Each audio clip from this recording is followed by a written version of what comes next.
Hello YouTube, and welcome to Project Rubikey. This is a build series for our Autumn. Yeah. And I am Adam, and we are building up Autumn's first ever car out of this 1996 Jeep Cherokee. Autumn chose the Cherokee out of any other car she asked for. Why? Because I want to make it a crawler. Why? Because I want to go off-roading. All right, and why an XJ? Because I like the way they look more than a Wrangler. Okay. What about you, Sideburns? You like the Wrangler over the XJ? Yeah. You? All right. So this is our 1996 Jeep Cherokee. We picked it up. It runs good. It's generally all in working order and not too bad a shape, actually. We found a couple things here and there, like the first thing we're really going to get into on this show is going to be the replacement of a floorboard on both sides. So it turned out we just had a number of pinholes coming through the floor on this, especially on the passenger side, right above the catalytic converter and muffler, where it's pretty normal for the heat cycling to just break down, any protection the metal has there, and work with the weathering and just accelerate rust. So we definitely got that. So we're in the process of welding in, as a first project, this new floorboard from Key Parts, which is actually got a Mopar sticker on it. I don't know if this is sanctioned by Chrysler or Mopar, or don't know. I didn't do any research, but I'll tell you the panel is really thick and fits really well, and all the stamping is exactly lines up perfectly with the rest of the stock Jeep. So I tend to think it's pretty. It could even have come off the original stamp, in my opinion. So we got to do that, right? And then some other things that we will do are, we've got piles and piles of parts kind of stacking up here. There's some Artec trusses for our front and rear axles. So bumper in there. We've got a pair of 2014 JK Dana 44 Rubicon axles with the electric lockers in them. Which is why we're calling this project Rubikey. Because it's Cherokee and Rubicon together. Yeah. It's a little geeky, but hey, that's who we are. And we name things. So we've named this one. And that'll probably stick. Now, some other things that we've got going for this project that you'll see will be more parts. So we've got, we're going to do a Griffin radiator conversion. We've got a bunch of things we're going to do to our 231 transfer case with Terraflex's extreme short shaft kit. We're going to put a 6 planetary gear in it, 1 1/4 inch wide chain. We've got some bushwhacker flares. We got all new exhausts. We got stuff. We got yeah. We got JC. Yeah, we got some JCR front and rear bumpers. We have the JCR rock sliders will show being installed, and we've got the JCR adventure rack that we'll put on this Jeep. So should look quite a bit different when it's all done, wouldn't you say, Autumn? Yeah. So I hope you guys enjoy watching this, and we hope that you appreciate some at home in the garage do it yourself building. We don't have anything other than we gotta take mom's car out of the garage and dad's car out of the garage to work on this. So it's pretty low key, but that's kind of some of the funnest builds in our opinion. So stay with us. We're gonna get started on this floor right now. Yeah. All right. Let's get this Jeep started. Autumn. Jeep Cherokee. 1996. 96 Jeep Cherokee Country Edition, and we are going to turn it into a bad mamma jamma rock crawler. But first we have to get some things in order, right? Yep. So first we have to deal with some of the dreaded XJ rust. We've got some floorboards that Let's get you a better view over here. We got some floorboards that have seen better days. Not too bad, but definitely coming through where some of the unibody strengthening struts are located, and we're able to trap mud and water and junk in between the floor pan and those struts, or those braces. So we're cutting this floor out. You can see we've been using a spot weld cutting tool to get most of the spot welds out, and when we weren't able to use those, we just drilled and grinded as needed. Yes, we did have the standard broken bolt in the seat, but I got that out and re-tapped that already. And these are the key parts floor pans, full length, right and left side. They do have they will end up with a seam right on the transmission tunnel. That's good because I don't want to try and cut all of the shifter mounting points out and mess with those things. So luckily we're gonna take it up. My first cut's gonna be right where that white line is, and we've already got the seat brace out. So we've got the spot welds for the seat brace out, and then we've cut the spot welds underneath, and we are taking this all the way up to the front. So you can see we even have some of the standard toe kick area rust. We'll be fixing that.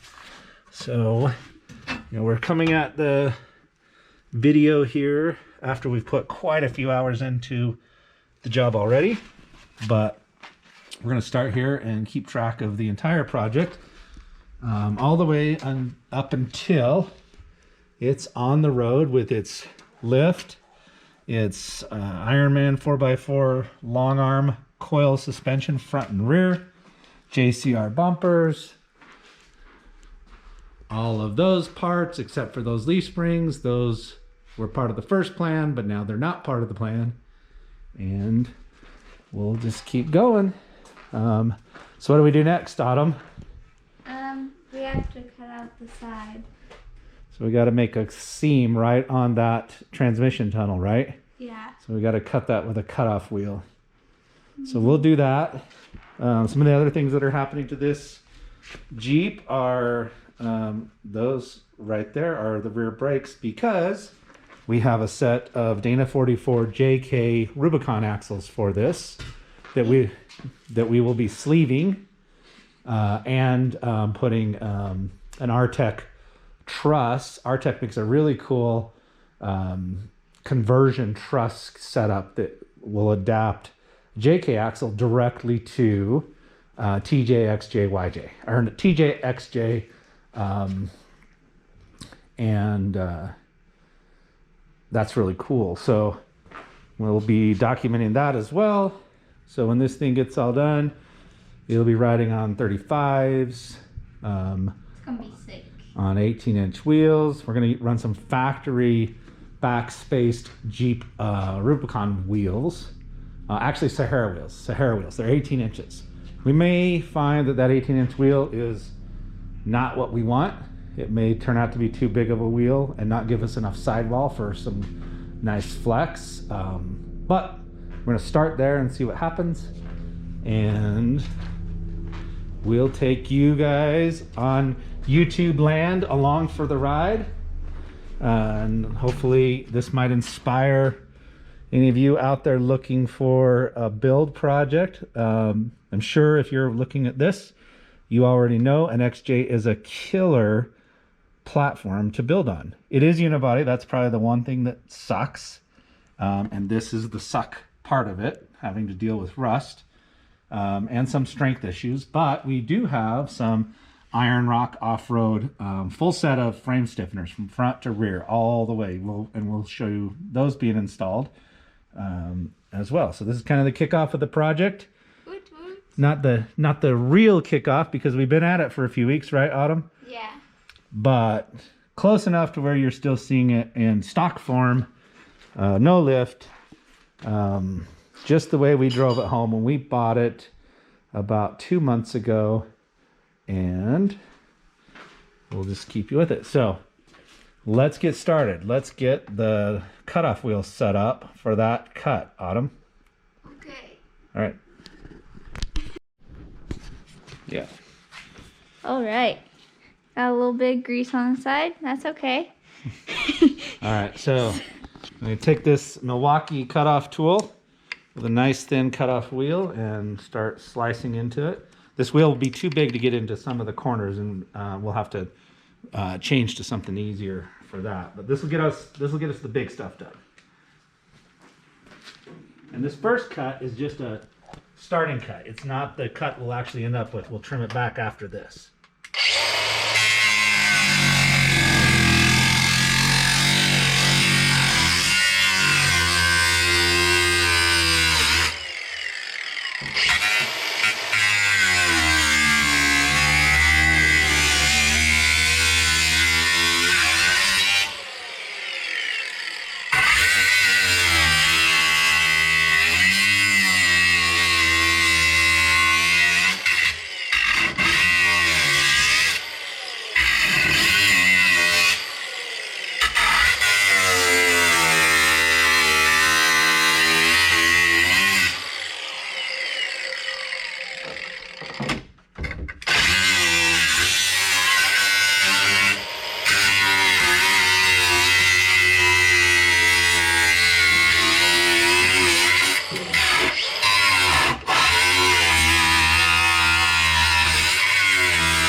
Let's get another welding blanket up on this floor insulation. Okay. So we've got the seam cut all done. Now we're just trying to get the metal plate off. We've got the exhaust right there. A little bit of rust, but that's okay. Doing good.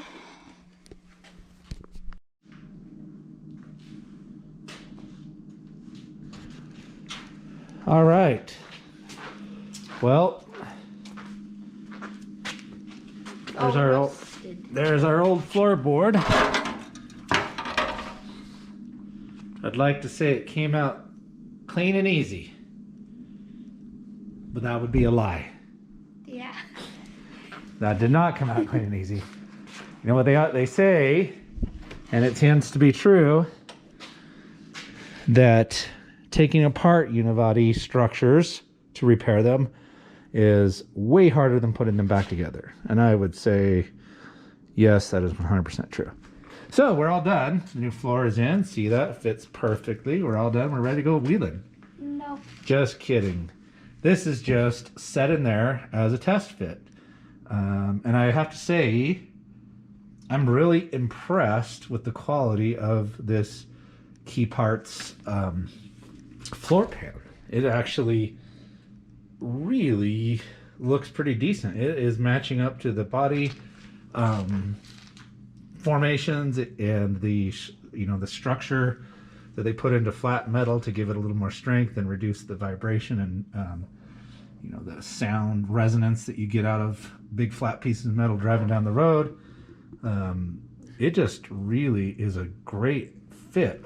And I don't know if you can see that, but it has a Mopar certification on it. So I'm assuming that Key Parts either has the original dies that Jeep used to stamp this metal, or they've licensed something from Chrysler or from Mopar to be able to do that. I don't know, because it's way too great of a fit, way too perfect. I generally don't see patch panels and replacement body parts that don't come off original dies look this good.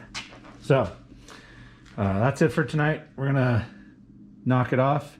Come back at this tomorrow. For you, that'll be about 30 seconds or less, and we'll get it trimmed up and fit it in there and do some self-etching weld through primer on the other side of this panel and inside all the body structures that are sitting underneath this floorboard, and then we'll get to where we're welding it in as quick as we can.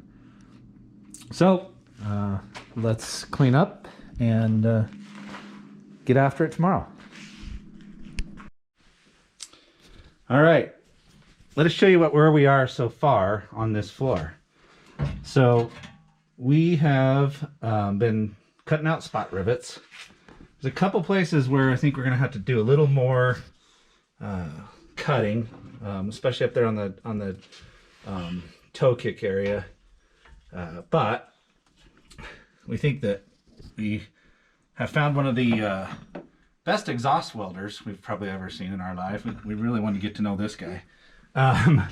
Anyway, so we're gonna go ahead and start cleaning up all of these rivets and prepping this metal to be primed with a self-etching primer. Then we'll seal it up on top of that, and then we'll fit our floor pan in here.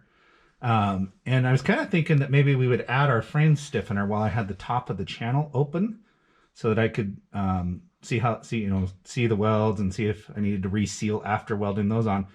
But I'm a little nervous about changing the shape of this main structural piece of the unibody here by clamping my frame stiffener on here without the top closed up. So we're going to go ahead and put the floorboard in before we add the stiffener. And whether that's right or not wrong, I'm sure YouTube will let us know. So let's get started doing some grinding and sanding and wire brushing and getting lots of stuff in our faces. Yep. Safety glasses, right? No safety. Yeah, definitely safety glasses. We are going to be wearing safety glasses.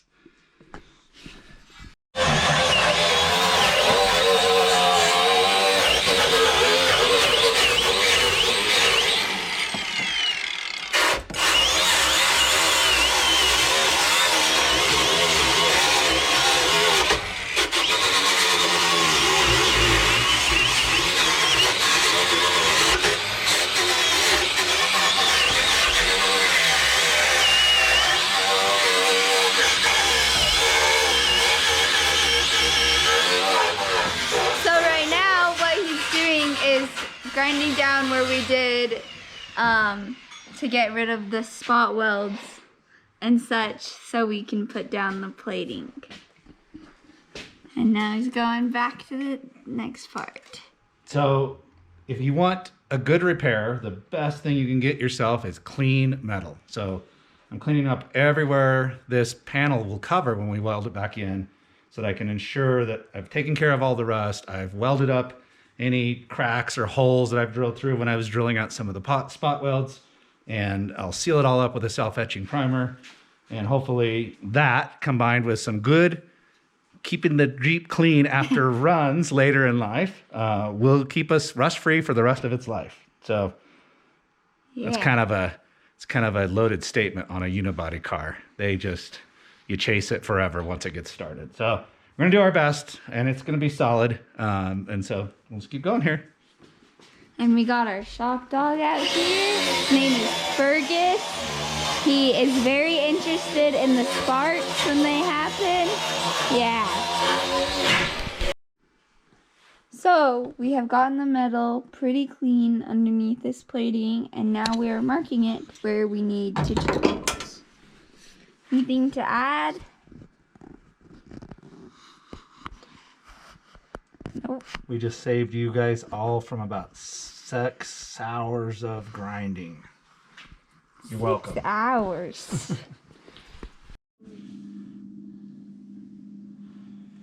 All right, looks like we got our panel set in. I wanted to show you what we did.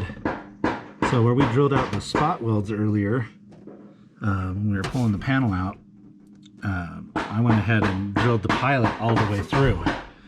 And the reason I did that is so that I can come back in here afterwards, lay our new panel in place, and then drill up from the bottom and drill through the new panel, so that all our spot welds end up in the same place they were when the previous panel was in.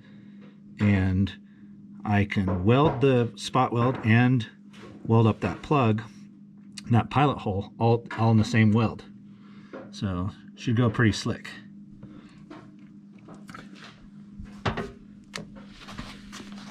No. No? All right, still at it.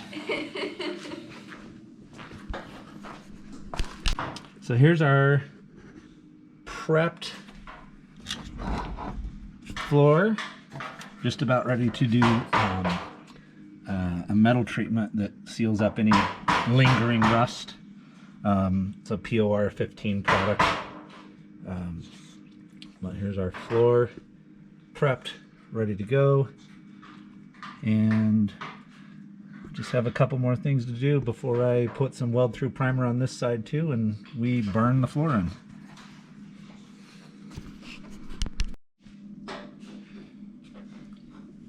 All right, we're just about ready to fit our pan in the Jeep and weld it in place. We are sealed up. We're gonna go ahead and prep the welding surfaces a little bit more, but we're gonna drop that pan in and get her burn in. And yes, we are still admiring that fine piece of exhaust work. Don't worry, that will be replaced with that little Banks system you see up there.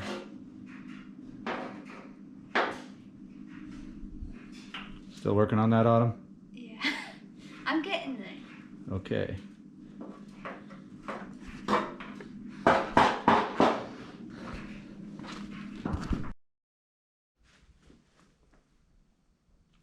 All right, we're gonna get ready to weld this floor in.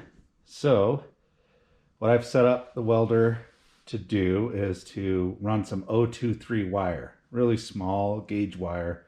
I've changed out the feed mechanism rollers to make sure it can pull that wire through and not slip. I'm running very low voltage setting, pretty low wire speed. This should give me a little bit more room to deal with the thin sheet metal that we're not going to try and blow through all the time. So we've got our panel set in place. You can see I'm finding ways to increase weight on the panel to hold it down.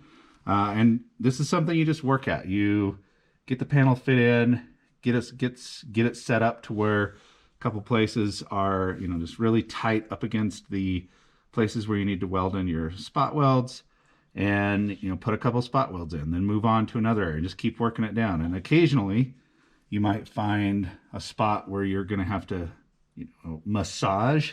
So we have the massager ready to go here, the Cornwell Tools slugging big freaking hammer, and we'll massage if we need to. We probably won't always use the BFH. We'll use the smaller body hammer too. So, and I've also got set up my copper paddles. These are really great if you need to fill a hole in sheet metal. These are really great if you need to fill a hole in sheet metal. You can put these up against the back of your panel, hold them nice and snug, and then weld your sheet metal around that. And this will let you back the weld with something that'll hold it in place and let it fill in without welding to the copper.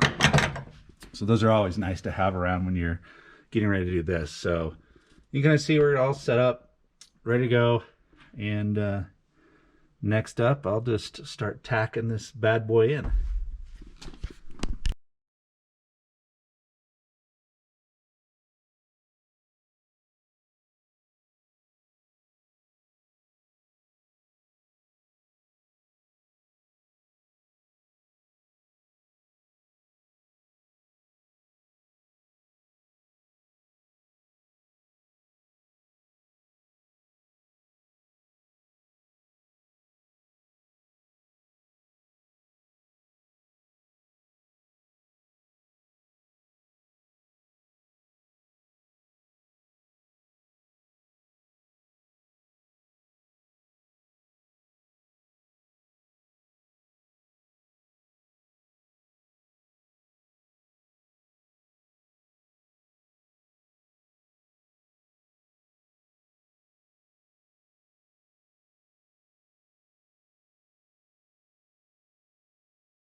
All right, update for today.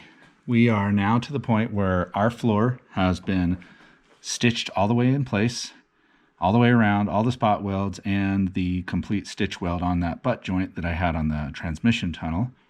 And then I've ground down the welds, smoothed them up, and I didn't get crazy grinding them down to where they're mirror flat. Just good enough. Carpet goes over the top of this with a big jute backing, so you know they can be a little bumpy here and there.